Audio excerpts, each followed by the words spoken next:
This is Leah Khan. Born in 1924, she's now 100 years old, a milestone that only 1 in 3,000 people ever reach. And over her lifetime, she lived through the most destructive war in history, World War II, where over 50 million lives were lost, including people Leah knew and loved. Classmates, would go into service and then we would hear that they'd been killed. But Leah's lifetime has also been marked by extraordinary achievements. She's seen humanity take flight with the invention of the airplane and revolutionize the world with the personal computer. Everybody went to see him take off because we'd never saw anybody take off on a plane before. So Leah's story is a rare and precious glimpse into a century of life. And in this video, I sit with her to explore 7 topics.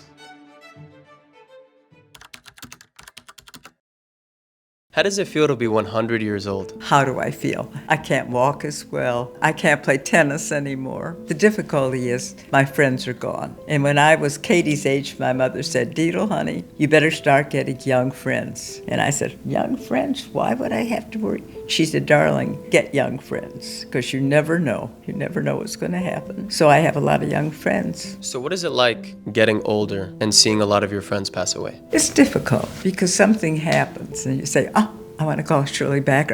She would love to hear this. She's not here. They're all gone. But fortunately, I'm enjoying so many things. I have a wonderful family. I've got lovely friends. I met a young man like you who I think is remarkable. I'm just lucky. What struck me right away about Leah is her ability to stay grateful even after all the challenges she's faced. It reminds me of something Viktor Frankl once said. Everything can be taken from a man but one thing, the last of the human freedoms, to choose one's attitude in any given set of circumstances. And that mindset might just be one of her secrets to longevity. So let's find out in part 2. Research shows that only 1 out of every 3,000 people live until 100. What's your secret for being able to do that? I have a cousin, and she said, do everything wrong. She lived till 103, but she used to say, do everything wrong. Drink regular Coke, don't drink Diet Coke. Don't exercise. Don't this and don't that, and don't worry. Okay. Don't worry. What are the habits you've done over the past 100 years that have helped you live until 100? Do you take any medication? What kind of dieting do you do? And what kind of exercise do you think has helped you? Or do you not focus on that stuff? I think, no. I always was a swimmer. We would swim a mile out to the lighthouse in Lake Erie. That's where I was born. I like the vegetarian foods. I like fruit and vegetables. I eat very little meat. I like coffee, ice cream. I drink coffee regular. I like Jameson, Irish whiskey. Dang, so you're drinking whiskey? Yeah. That's crazy. How often?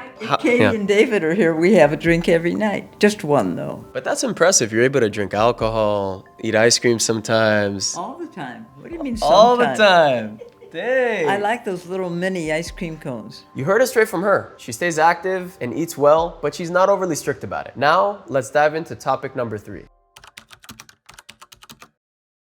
In the past 100 years, which historical event do you remember the most, and in what ways did it impact you? I remember World War II. I went to Northwestern University in Evanston, Illinois, and the war started in 41. So for those 4 years, I was involved in war relief and this and that and the next thing, and friends whose brothers had died, my own brother who was in service, family that was in service, a cousin who was a close cousin, who was a pilot and shot down. Classmates, would go into service and then we would hear that they'd been killed. And of course, Germany and Jews, this was the biggest thing of all for me. The Holocaust was the most terrible thing that existed in my life. It really and truly was. How were things in your life and around you when the war was going on? Well, I was at the university. I was a music major. I was doing a lot of violin playing. I have one left of a classmate that I was really close to, and the rest of them are all gone. So women became very close. When we think of women today and their rights and so on, which I strongly believe in, I think maybe during those years that was the reason for it. We stuck together. We cried together. We laughed together.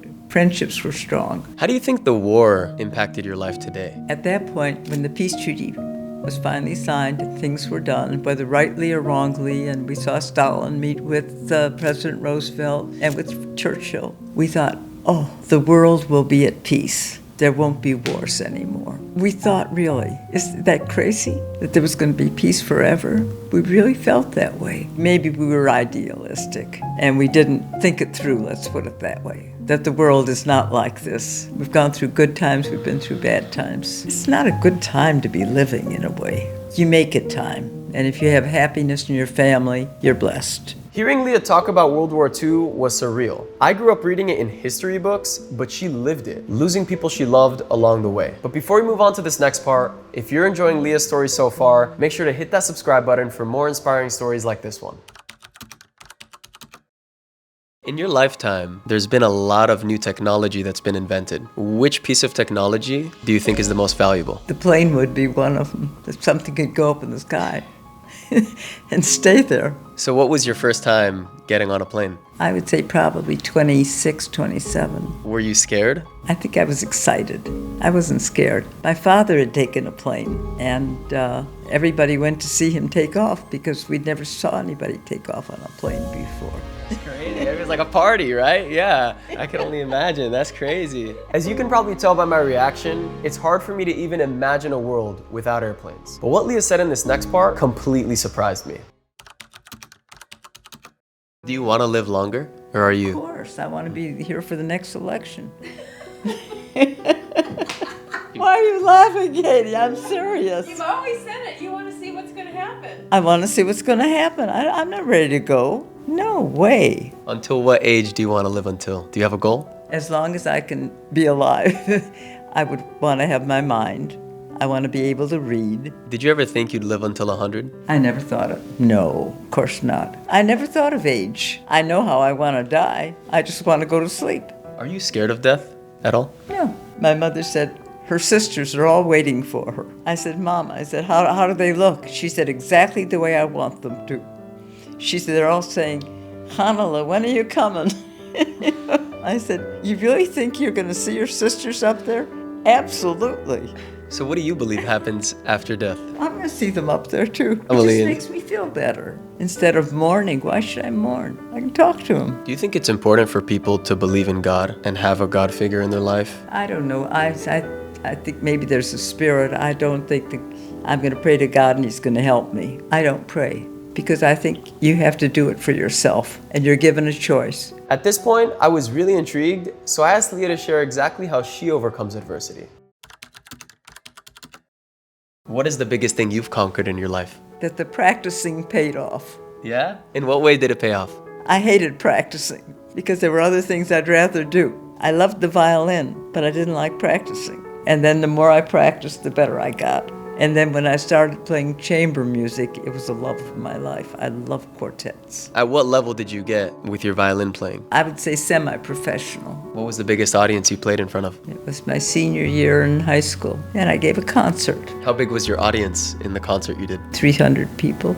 I was scared. I was really scared because I'd never played a concerto in front of people before. I played in high school, but never with an audience. What was that like? Scary. But afterwards, I felt it was worth all the time that I spent practicing and doing and crying because it didn't sound right. All the things that could go wrong, I thought of. I got over that. And if they go wrong, they go wrong, by the way. If it goes wrong, you try and correct it. If you can't correct it, so you don't correct it, that's all. Leah's words really hit home for me here because I've had moments in my life where fear held me back. Whether it was skydiving for the first time, singing in front of people, or even doing these interviews. But every time I pushed through those fears and took action, that's when I grew the most. The best part is, the more you face your fears, the easier it gets to face the next one. But make sure you don't miss this last part where Leah shares her 100 years of wisdom with a few pieces of advice we can all apply in our own lives.